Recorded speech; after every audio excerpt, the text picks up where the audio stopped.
اور پانچواں 5 سال کا یہ 12واں امام اپنے بابا کو دیکھ کر ہوتا بابا اس حالت میں آپ کو اکیلا چھوڑ کے کیسے جاؤں. لیکن مولا پانی مانگا تھا آپ نے اور آپ کو آپ کے بیٹے نے پانی پلا دیا. ہاتھوں میں راشا تھا, 28 سال کے جوان امام ہے, ہاتھوں میں راشا ہے, بیٹے نے پیالہ تھاما, باپ کے ہونٹوں سے لگا دیا. مولا وہ کربلا, ارے ہائے سنو یہ جملہ. شریعت کا حکم یہ ہے کہ جب کسی حیوان کو بھی ذبح کیا جائے نا, پہلے اسے پانی پلایا جائے.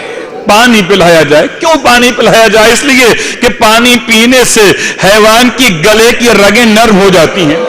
ذبح ہونے کے بعد پانی پیا ہو کہ نہ پیا ہو کیا فرق پڑتا ہے؟ فرق یہ پڑتا ہے کہ رگیں گلے کی نرم ہو جاتی ہیں اور جب ان پر چھری چلتی ہے تو حیوان کی اذیت کم ہو جاتی ہے.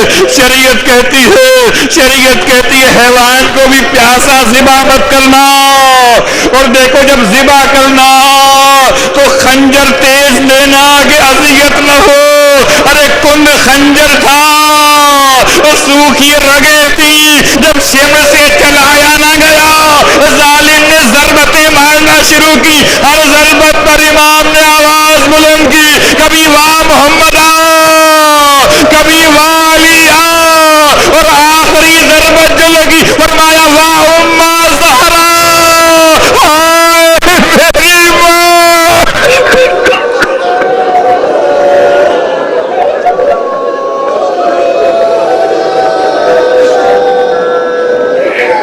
اللہ لعنت اللہ علی القوم الظالمین. سيعلم الذين ظلموا أي منقلب